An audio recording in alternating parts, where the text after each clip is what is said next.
interesting is there's a couple documents, and I put translations of them in your study, in your red guide.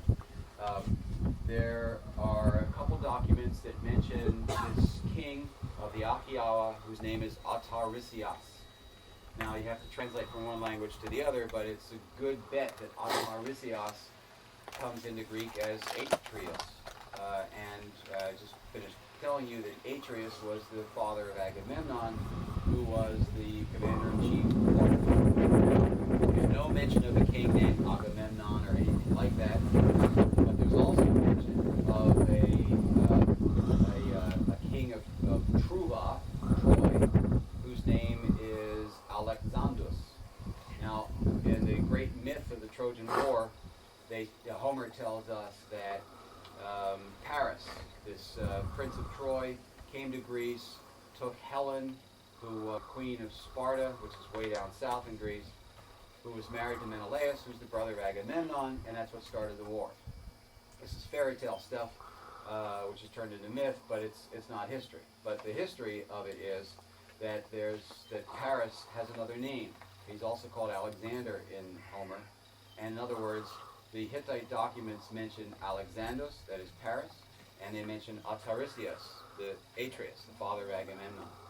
So when you get to Mycenae, as you are right now, you're standing on a citadel which was commanded by some human beings who we have a very vague, mythologized, heroicized, poeticized conception of who really existed. When we were in Crete, and I talked about Minos, he's a mythological character, or it's a title. When we talk about Daedalus and Icarus and Pasiphae and Ariadne, these are all gods or mythological characters. But here in Mycenae now, in the late Bronze Age, in fact, the end of the late Bronze Age, 1300, 1250, 1200 BC, we're talking about real people, real historical characters that have been preserved to us partly in these Hittite documents, partly in the Homeric poems. So it makes it all rather exciting, especially when you consider that the walls that we looked at, the basic walls of Mycenae were built around 1350. They were extended out by the shaft graves, by grave circle A, as late as 1200 or 1250 BC, and this part of the wall was extended out around 1200 BC to protect the waters of right over there. We can look at that in a second. In other words, they fought the Trojan War, they won it, they were at the height of their power and glory, and as we've observed, this seems to be when people build their fortresses, not so much when the enemy is coming, but when they get enough money and power and prestige to extend their defenses. Now, I was just thinking this morning, as you have gathered, I'm not real enamored of our president in the United States. But when you think about it, I mean, when did the whole idea of a Star Wars defense develop? And the answer is when the Soviet Union fell apart. You know, it wasn't like when the Soviet Union was building up and there was a Cold War and we were all constantly ready for nuclear war back in the 1950s and 60s or something. I mean, the whole idea of this great defensive system exists now when we're the greatest power on Earth. And I think this must be something similar to what we're experiencing here in Greece. I mean, I told you these fortresses up on the hillside were built after these people came in and conquered and their power was consolidated. And here at Troy, we have the same thing, and the same is true at Pylos also, although the walls there are insignificant. And that is, you conquer, you win your great victory against your arch enemy, and reap all the rewards that involves political, economic, and so on. And then you extend your defenses, which ultimately are conquered. I don't want to think about the latter part because that's a bummer. I hate to be a Chinese slave or something. But anyway, this is real history we're dealing with here, which has been poeticized and mythologized by Homer and the likes. So when you look at the so-called tomb of Atreus, I mean, we don't know that that was Atreus's tomb. Schliemann just called it that because it was the biggest and the best and so on. And he assumed that this was Agamemnon and that was Atreus. He was wrong on both accounts, but he wasn't, as I said, he misinterpreted it, he jumped to conclusions, but he wasn't that far from the truth. We're really dealing with real historical characters here who fought the Trojan War. Yeah, which is pretty neat. Lastly, we're going to go look at the water supply. I told you Tiryns had a water supply. Those of you who had my courses. Stonework is not nearly as well made as the tomb we saw over there. It's just kind of irregular wall. The rocks are small. You think it used to be a dome? Yeah, certainly. It's not nearly as well made as that one. Doesn't look engineered at all like it would hold, you know, with the small stones like that. Well, if it was corbelled, it looks like it would just crumble. True, but it did, exactly. Okay, and then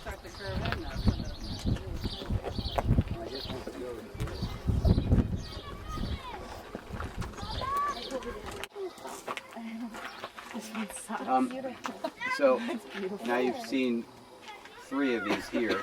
There's another one on the other side, which is even in a worse state of repair than the one that we just looked at from above. And again, you just get an idea. Well, put it this way: when archaeologists look at these things, and there's more than one, then they can start comparing them. You know, what's earlier, what's later, what's better made, what were their techniques, what do we learn from this one, what do we learn from that one, and you can put together a whole art history of the Beehive tomb.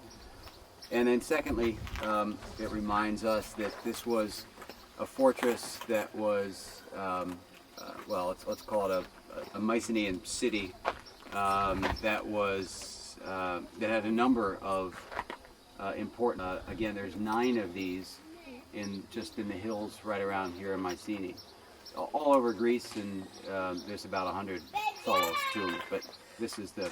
You know, little shitheads. There could be somebody standing right there. Would they throw something? That's all right. Just leave it to kids. See, again. I don't like kids unless I know them. Well, you'd be up there doing the same thing. I love kitties too. No, I wouldn't. No, I love children. Okay, let's go back. Some people need to make a pit stop. We'll stop at the bathroom, and then we'll go over and get some orange juice.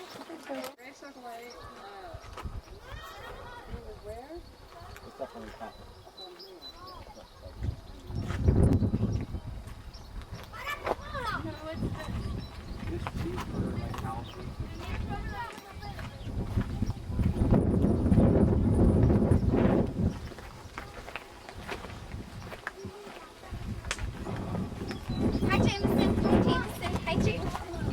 Hi, Lo.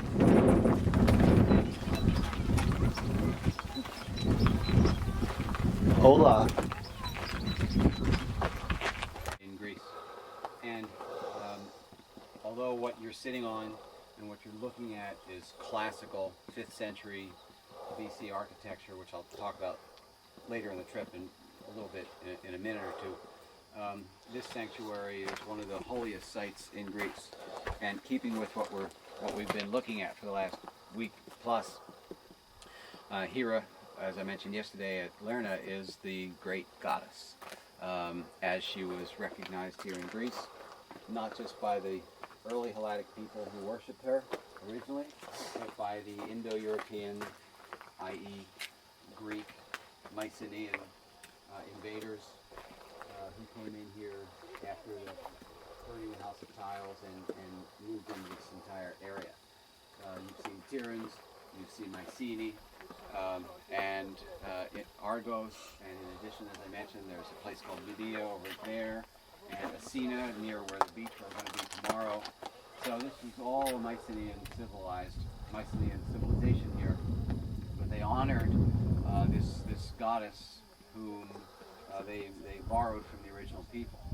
It's an important concept in the history of mankind to understand that up until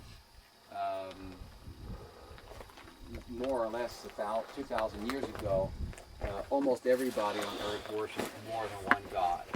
And in that kind of society, polytheistic society, there's plenty of room for this syncretization, merging of different gods. You worship a particular goddess. Let's say, as females, you worship a particular goddess who's dedicated to marriage, childbirth, and so on. I'm a warrior. I know I look the part. So I worship Zeus, or a thunderbolt throwing male, bellicose kind of god. But it's not as if we have arguments about my God exists, your God doesn't exist, or anything of the sort. So in polytheism, and then when you meet people from other cultures, as we have many examples of in our ancient literature, one person says, well, Zeus is our god he's king of the gods and throws thunderbolts, and some Germanic warrior says, oh, well, we worship Thor and he throws thunderbolts, so it's the same god, so we don't have a problem. And so the merging of the Indo-Europeans who worship this sky-dwelling, virgin impregnating, king-making, hero-making, thunderbolt-throwing male god, and the indigenous early Helladic people, going back to the New Stone Age, no doubt, who worship the earth goddess and all her fertility aspects is not a problem, and in fact, it fits very well. That's why Hera and Zeus are not just wife and husband, but brother and sister as well. And they're two functions. One being the earth fertility goddess, one being the sky god who also serves as fertilization. Rain on the earth. It makes a perfect fit. And the Greeks, to their credit, ancient Greeks, turned all of this into these human-like anthropomorphic stories that we are still studying and learning and reading and enjoying 2,000-3,000 years later. The sanctuary here of Hera, as I said, most of this is classical, and what you're looking at is the basement, for lack of a better word, of a temple. Greek temples they prepared the ground and put substructure down there to hold everything else up. Then you've got a couple steps up, and you'll see plenty of examples of this over the next few weeks, the next week and a half. And then you build your colonnade and your roof on top of that. What you see here is just the substructure. There are column fragments, as you can see. There's one sitting kind of sideways in the middle of the temple structure. There's one right here. This is a piece of a column drum, fluted. That is with this scalloped edges, and then you see part of the superstructure like this. And if any of you took Classics 220 or know anything about ancient Greek temples, this is a triglyph of a Doric temple, but we'll see lots of examples of that when we get to Olympia and Delphi and so on.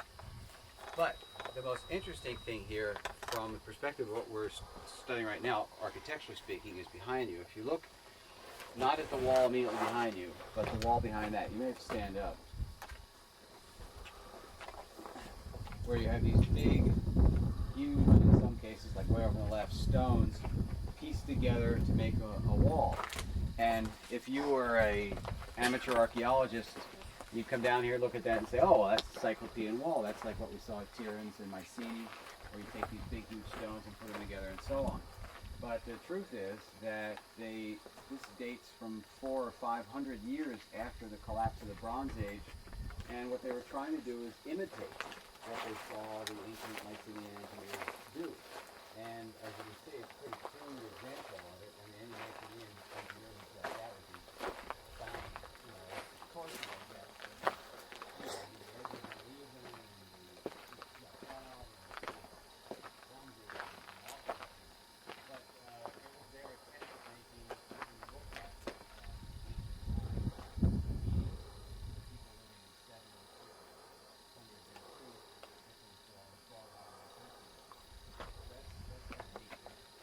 One other example of that before the trip is out, so I won't tell you where.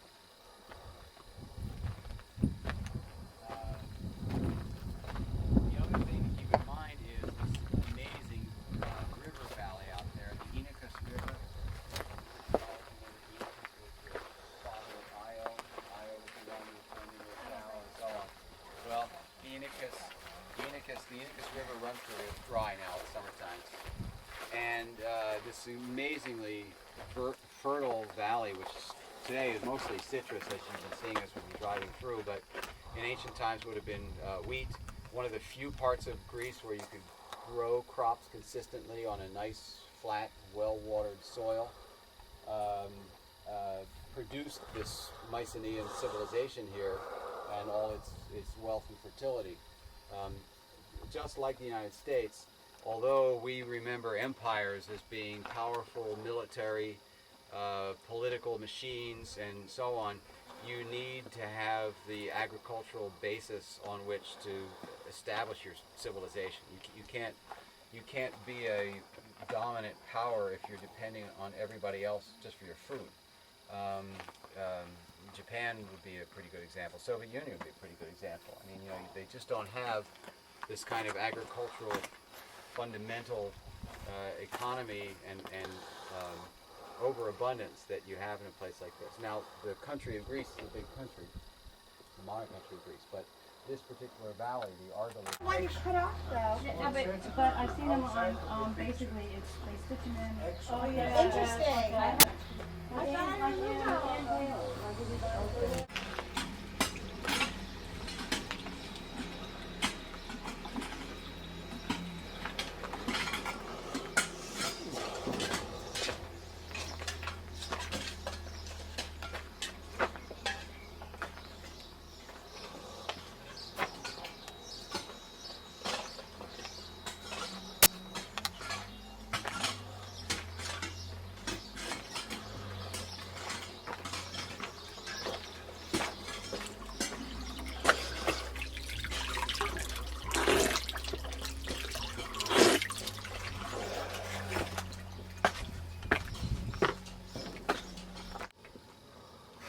Yeah.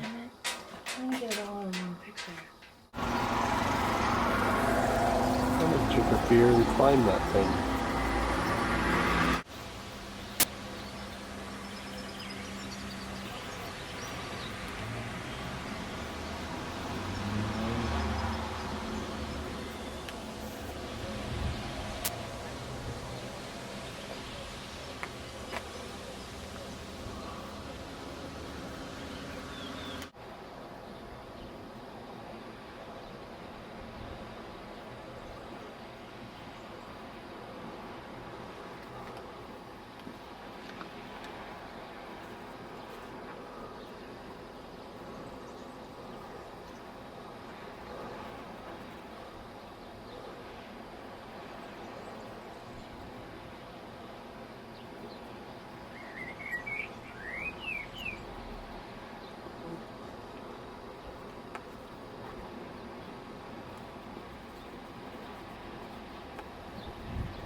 century BC, and the classical period. By the 5th century, they had developed theater, tragedy and comedy, some other minor genres. And actually the great plays of Sophocles and Euripides and Aeschylus were not performed in theater like this. They're performed basically on a hillside with a little wooden stage and not much else. And you'll see that in Athens when we get there.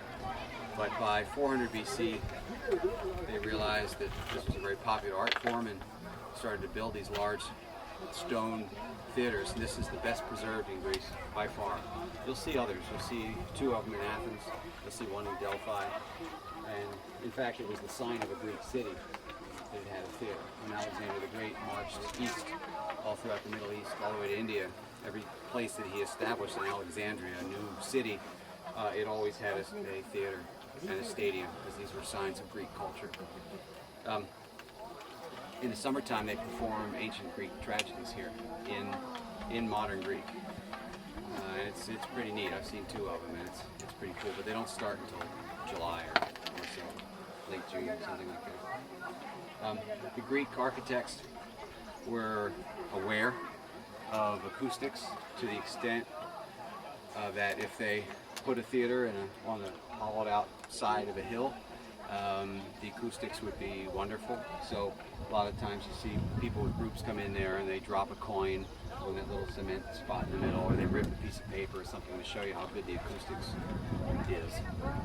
And it really is a rather spectacular achievement when you think of all the other ancient peoples, the Egyptians and the Hittites and the Persians and the Sumerians, the Babylonians, and the list goes on and on and on and on. It's the Greeks who developed this concept of theater, wearing masks and or costumes, impersonating somebody else, and turning it into a very high art form.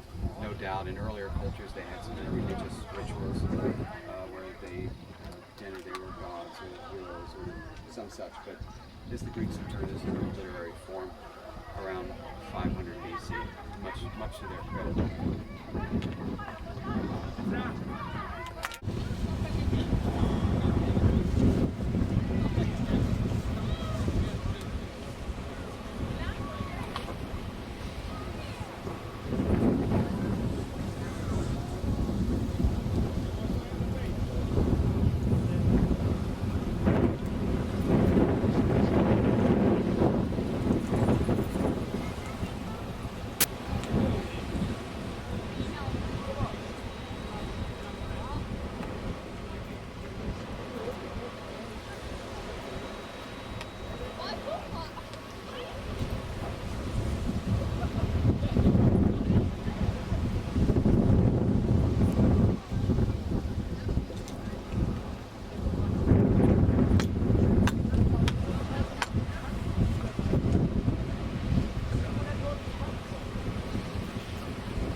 Rather astounding discoveries. The very first day of the excavation, they hit the first E or B tablets. Then they found a whole archive of them, a whole room full of them. These are not the actual tablets; these are copies, but that's actual. But it was an extraordinary discovery, and we were very, very lucky to have that, especially again for an American university to do that. Secondly, Pylos, although it was destroyed around 1200 BC, was left in such an immediate state, apparently, that some things were left almost intact. They found 1,000 helices and this shorter little Deva-type cup. This 2-handled cup and this Kylix that we talked about before. Here's some ceramic jars over here. But they didn't just find 5 or 10 or 15 like you might expect. They found over 1,000 of these things. And what that demonstrates is clearly that these were made for ritualistic purposes. I mean, big feasts, big banquets, people coming in, visiting the Mycenaean king at Pylos and providing these for everyone. This is a site of how they found a lot of this in the palace itself. in your grid guide, I put in an actual feast that takes place at Pylos. In Book 3 of the Odyssey, Ulysses goes down there and there's a feast. Now, that's good. You're right, thank you. Ulysses' son goes down there and takes a bath. You see a bathtub there and they have a feast. And it's really kind of neat to think about, Homer kind of describing sort of what archaeologists found. But there's a big time lapse there, which I'll explain when we get to Pylos. Is that the feast with Menelaus? Well, that's after that. Oh, it's after that. Because Nestor was the king of Pylos. Oh, okay. The other thing you should notice is that drawing reconstruction right there, which is a reconstruction of the other wall of the little girl in orange Thomas. That's a painting of the mayor on the floor. We will see that. And then lastly, a lot of fragments of the frescoes that you see reconstructed on the wall, the original fragments in the cases here.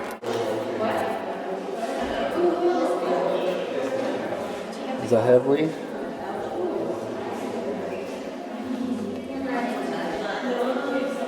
Wow, look at those. They're so thin. How did you make that?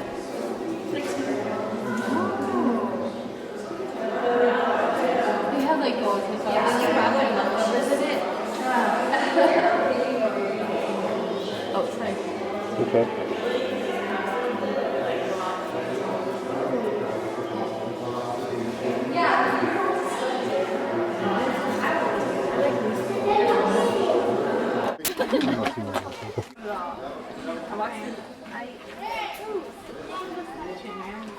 Okay, this is a rather spectacular site, and as I said, it was excavated by Americans, and the spot where I was talking about, right in that room, right over there, before they even knew it was a room really, they started digging in the very first day, and they found a whole slew of linear bead tablets.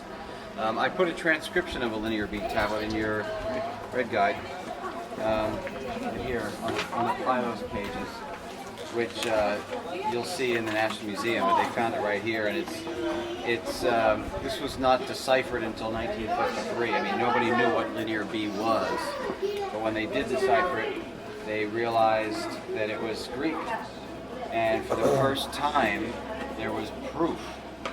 I mean, real solid proof that the Mycenaeans were Greeks, that they weren't, they didn't belong to some other race or what have you, but it's the same language. It's a little different because it's so, it's 1,000 years before Plato and Aristotle, but nonetheless. So I put a transcription and translation of it here for you, so you can start talking linear B as well as modern Greek. Why do they call it linear? As opposed to cuneiform, which is wedge shape. Oh, okay. The other thing I put in the red guide for you was, pay attention.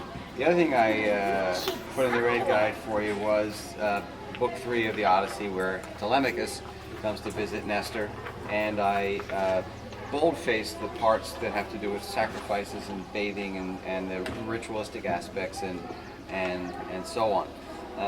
And this is here, huh? Yeah, it was right here.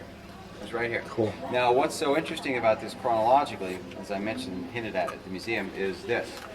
I put in your study guide as well this particular linear B tablet, which, without a translation, but it's Navarino, and you can just imagine and see people coming down there. And this is the collapse. Everybody's job was connected to the palace, whether it was here at Tiryns, Mycenae, or overseas, and in other cultures, and yeah, that's all. Take a deep breath, listen and so on. Okay, we're good. Crops failed, trade wars, it's hard to say, but the whole palace structure just collapsed under its own weight almost overnight. And people were left without livelihoods. If you're a farmer and you're used to selling things or trading them at the palace, and now the palace no longer exists, then you're stuck. And people did what they always do. You feed yourself and your family any way you can. So they, a lot of the men got on ships, became pirates. Essentially, came from the Western Mediterranean, probably around Sicily and Sardinia, and they headed this way where they knew there was wealth. And you pull into that bay and you see this palace up here, and you go get it. And these people tried to fight against them and were apparently unsuccessful. The palace was destroyed, burnt, archaeological evidence made clear, and was never inhabited again. Didn't have walls around it. Apparently in this part of Greece they felt very secure, and that didn't work. And they were, the palace was basically left the way archaeologists found it just a generation and a half ago. So this is a neat site in that respect. I might add that the Bay of Navarino was the site of two important battles. One in ancient times and one just about 50 years ago. One in ancient times, the Athenians were fighting the Spartans and captured about 400 Spartan warriors. That's a lot by ancient standards up there. One of the great Athenian victories again in that war. And the other one in 1827 was basically the Greeks allied with Europeans fighting against Turks and Egyptians during the War of Independence. And the Allies won that, and it was one of the great and last battles of the War of Independence for Greece. Greece, as you gathered, was under Turkish occupation for 400 years. And it was only in the 1830 that Greece became a free state as we know it. And even then, it wasn't really a free state for a long time. By the way, the first capital of Greece was not Athens, it was Nafplion. Nafplion, yeah, that's what The Psycho told us last night. Yeah, in fact, when you walked past Carrara's, the square there with the statue, that was Capodistrias. He was the first president of Greece. That's and what I'm doing. he was assassinated about a year and a half later. And, anyway, so you're used to Wonderful. this. This is a Mycenaean megaron, so you pretty well know what to expect. And that is, you walk in, and first there's yes, the extravagant gateway of Procolaia, and there's no wood that survived from the original pillar, but the plastered mold. Watch out, watch out, watch out! Oh.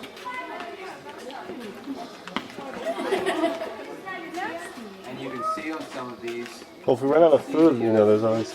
they would have cut little slivers, little scallop shells in the scallop shapes in the wood, and you can see the plaster was just put right onto it, so it's still there. And then, as we saw at Mycenae and Tiryns,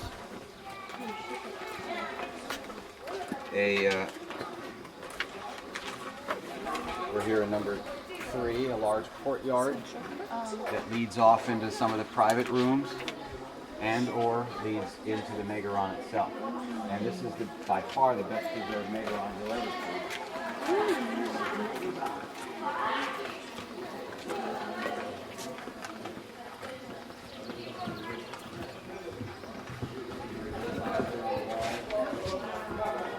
That's right here. Wood framing.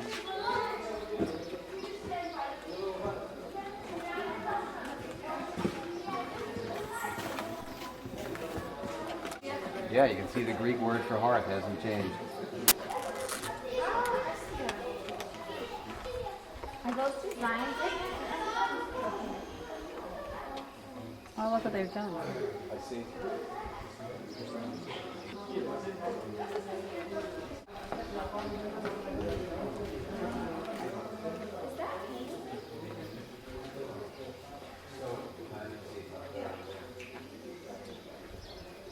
So again, it's something you're familiar with. 4 columns, a large hearth, and there would have been a lantern or an opening above to let the smoke out.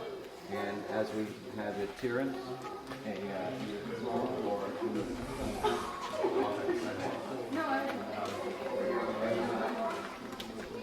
some kind of ritual channel over there. Wow. Oh, See how wow. beautifully that's preserved? And it's, this dirt is to keep it protected, but that's what it looks like underneath.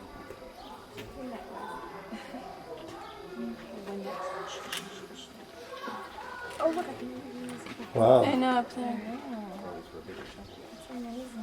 What is that? It's the octopus, isn't it? Yeah, it should be.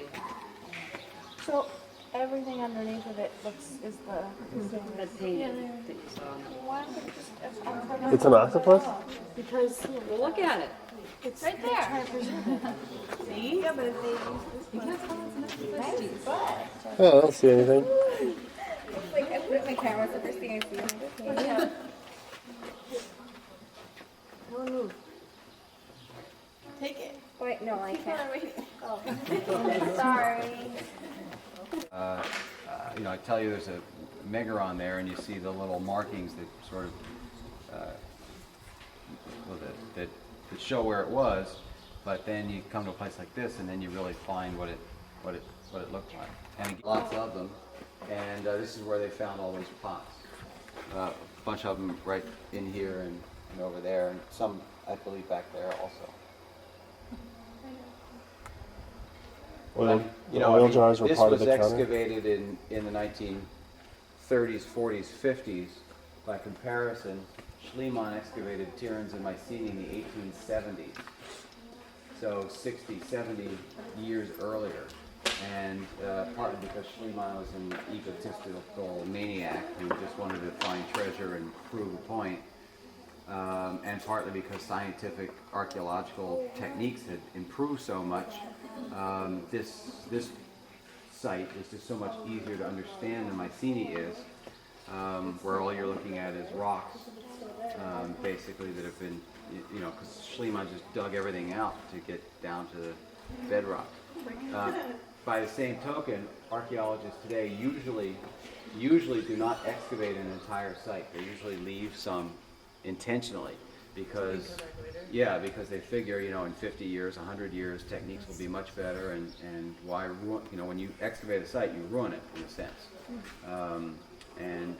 Who's to say, you know, now that we know you can look at bones and pollen samples and all these other kinds of things, who's to say 100 years from now what they'll be able to find?